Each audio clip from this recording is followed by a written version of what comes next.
Thumbnail చూసి video click చేసిన వాళ్ళందరికీ చాలా చాలా థ్యాంక్స్ అండి. ఒకసారి ఈ వీడియోని ఫుల్గా చూడండి. చూసిన తర్వాత మీరు నచ్చకపోతే డిస్లైక్ చేయండి వీడియోని. నచ్చితే మాత్రం లైక్ చేయండి. ఎందుకు చెప్తున్నానంటే part time money, simple money అనే కాన్సెప్ట్ మీద చాలామంది స్టాక్ మార్కెట్ గురించి అలా మాట్లాడుతుంటారు. కానీ అది సింపుల్ మనీ కాదు. చాలా కష్టపడితే వస్తుంది. ఫుల్ అనాలిసిస్ చేయాలి. ఎన్నో కోట్ల మంది సైకాలజీని అర్థం చేసుకోవాలన్నమాట. సో అంత పెద్ద సైకాలజీని మనం అర్థం చేసుకోకుండా సింపుల్ వేలో చాలామంది ఆథర్స్ రాసిన బుక్స్ కొన్ని ఉన్నాయి. అలాగే చాలామంది చేసినటువంటి ప్రయత్నాలు కొన్ని ఉన్నాయి. ఆ ప్రయత్నాల ద్వారా మనకు కొన్ని స్ట్రాటజీస్ వచ్చినాయి అనమాట. స్ట్రాటజీస్ కాదు, ప్రైజ్ యాక్షన్. ఓకే, దానికి మించి ఎస్ఎంసి స్ట్రాటజీస్ అంటారు, స్మార్ట్ మనీ కాన్సెప్ట్స్ అన్నమాట. వీటిని యూజ్ చేసుకొని ట్రేడ్ చేసి మనము డైలీ 1000 నుంచి 2000, 3000 అది మీ రిస్క్ను బట్టి మీరు వాటిని అమౌంట్ అనేదాన్ని పెంచుకోవచ్చు. ఓకే, అట్లా అని చెప్పి పూర్తిగా లాస్ పోరు అని కాదు. లాస్ వస్తుంది, కానీ మీ రిస్క్ మేనేజ్మెంట్ కరెక్ట్గా ఉంటే మీరు మీ మనీతో ఓకే ప్యాసివ్ ఇన్కమ్ని జనరేట్ చేసుకోవచ్చు. ఇక్కడ నేను చూపిస్తున్నాను కదా, ఇది బ్యాంక్ నిఫ్టీని నేను ట్రేడ్ చేశాను ఈరోజు ట్రేడ్ చేయడం అంటే నిన్న పెట్టిన వీడియో ఏదైతే ఉందో నాకు ఆల్మోస్ట్ 1 lakh దాకా లాస్ అయితే వచ్చింది నిన్న. ఓకే, ఎందుకు అంటే నిన్న మార్కెట్ అనేది కన్సాలిడేషన్లోకి వెళ్ళిపోయింది పూర్తిగా. నేను సెల్ సైడ్ ఉందామని అనుకున్నాను, కానీ కొన్ని పరిస్థితుల కారణంగా సెల్ సైడ్ తీసుకున్న ట్రేడ్ స్టాప్ లాస్ కొట్టేసింది. అలాగే ఒకసారి బై ట్రేడ్ తీసుకున్నాను, అది స్టాప్ లాస్ కొట్టేసింది. ఓకే, అలాగే సెల్ సైడ్ మళ్ళీ ఒక ఎంట్రీ ఇచ్చింది, అది స్టాప్ లాస్ కొట్టేసింది. కానీ లాస్ట్లో నా అనాలిసిస్ ప్రకారం మార్కెట్ అనేది అప్ సైడ్కి మూవ్ అవ్వాలి. ఎందుకంటే చాలాసేపు కన్సాలిడేట్ అయిన తర్వాత ఒక బ్రేక్అవుట్ ఇచ్చింది. ఓకే, అక్కడ చాలా లిక్విడిటీ ఉండింది. ఆ లిక్విడిటీ మొత్తం క్లోజ్ అయిపోయిందనమాట. అంటే లిక్విడిటీ మొత్తం గెయిన్ అయిపోయింది బయర్స్ చేతిలో. సెల్లర్స్ లిక్విడిటీ మొత్తం బయర్స్ తీసేసుకున్నారు. సో ఆ లిక్విడిటీ తీసుకోవడం వలన మార్కెట్ అప్ సైడ్కి వెళ్ళిద్దనే ఒక అంచనా ఎలా వేస్తారు? మనకి కాన్సెప్ట్ తెలిసి ఉండాలి, మనకి సబ్జెక్ట్ తెలిసి ఉండాలి. అలా సబ్జెక్టు కాన్సెప్ట్ తెలిసినప్పుడు మాత్రమే మనం ఒక అంచనాకు రాగలం. అలాగే నేను 48,700 CE అనేదాన్ని బై చేసి పెట్టాను. అప్పుడు మార్కెట్ ఎక్కడుంది? ఆల్మోస్ట్ 48,500, 600 రేంజ్లో ఉంది. ఓకేనా, 500 కూడా రాలేదు ఇన్ఫ్యాక్ట్ చెప్పాలంటే. ఓకేనా, ఈరోజు 48,500కి వచ్చింది. ఓకే, 48,200 ఉంది. మనకి చాలా టైం ఉందన్నమాట బ్యాంక్ నిఫ్టీలో ఎక్స్పైరీకి 1 month టైం ఉంది. సో నేను అవుట్ ఆఫ్ ద మనీ ఏదైతే అవుట్ ఆఫ్ ద మనీ ఉందో అవుట్ ఆఫ్ ద మనీని ట్రేడ్ చేశాను. దాన్ని హోల్డ్ చేశాను అనమాట పక్క రోజుకి. ఎందుకంటే ఏదైతే డ్రాప్ అయ్యిందో మార్కెట్ నిన్న ఆల్మోస్ట్ 327 ఆ టైంలో హోల్డ్ చేశాను, తీసుకున్నాను ఒక పొజిషన్.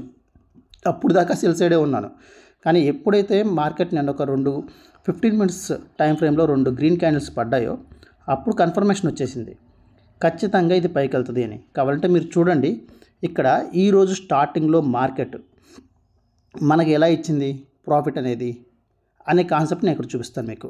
చూడండి, నిన్న ఏదైతే లాస్ట్ మూమెంట్లో పడిన 2 గ్రీన్ క్యాండిల్స్ ఉన్నాయి కదా, ఇప్పుడు 2 బ్లూ లైన్స్ గీస్తున్నాను కదా, ఆ బ్లూ లైన్స్ ఏంటి అంటే మొన్న చేసిన ఫిబొనాచి లెవెల్. నిన్న మొత్తం అదే ఫిబొనాచి లెవెల్లో ట్రేడ్ అవుతూ ఉంది. ఆ ఫిబొనాచి లెవెల్ని బ్రేక్ చేసి అప్ సైడ్కి వెళ్ళి డౌన్ సైడ్కి వస్తుందని చెప్పేసి నా అంచనాతో నేను సెల్ సైడ్ వెళ్ళాను నిన్న. కానీ అది డౌన్ సైడ్ వచ్చింది, మనకు ఒక 50,000 ప్రాఫిట్ ఇచ్చింది. కానీ ఇంకా నా టార్గెట్ అచీవ్ కాలేదని చెప్పి కిందకుంది. ఇంకా నా టార్గెట్ అచీవ్ కాలేదని వెయిట్ చేశాను. మళ్ళీ పైకి వెళ్ళింది, కన్సాలిడేట్ అయిపోయింది. సో నిన్న లాస్ వచ్చేసింది. సో నిన్న సాయంత్రమే నేను సిఈ సైడ్ అంటే బయింగ్ సైడ్ ఒక పొజిషన్ తీసుకొని హోల్డ్ చేసి పెట్టాను 750 క్వాంటిటీ.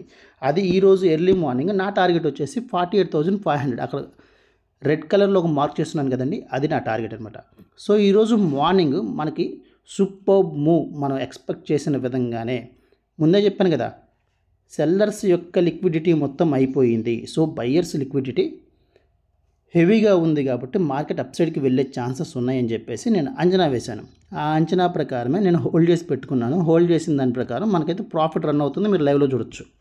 చూడండి, అక్కడి నుంచి మార్కెట్ 48,456 దగ్గర ఉంది ఇప్పుడు.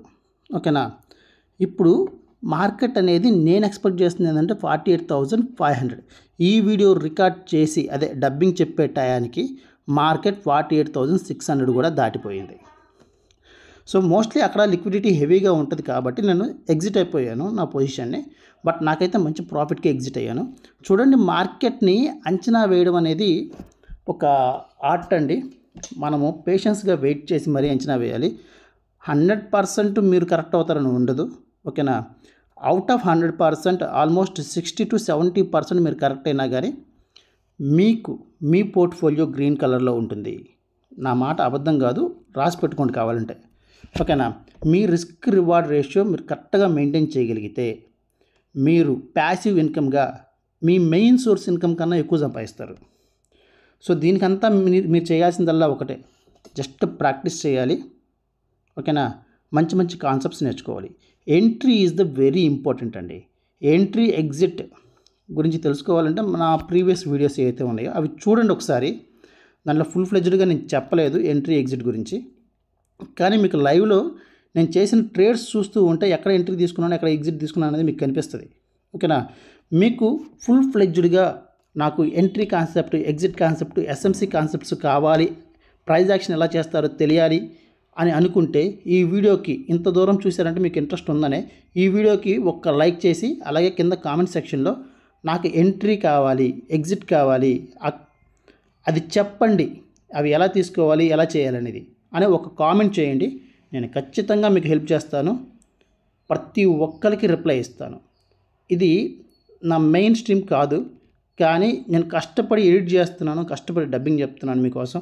ఎందుకంటే లైవ్లో డబ్బింగ్ చెప్పింది మీకు కరెక్ట్గా రావట్లేదన్నమాట. ఎందుకంటే వీడియో లెంత్ చాలా ఎక్కువైపోతుంది. దాన్ని కట్ చేసే టయానికి నేను చెప్పిన విషయాలు ఎగ్జిట్ వెళ్ళిపోతున్నాయి, కట్టింగ్స్లో వెళ్ళిపోతున్నాయి, ఎడిట్లో. అందుకని చూసారు కదా, మనం చెప్పిన విధంగానే 48,500కి టచ్ అయ్యింది. అది టచ్ అయిన మరుక్షణమే నేను 48,530 దగ్గర ఎగ్జిట్ అయ్యాను. So here is my profit proof, 55,730, 11% profit.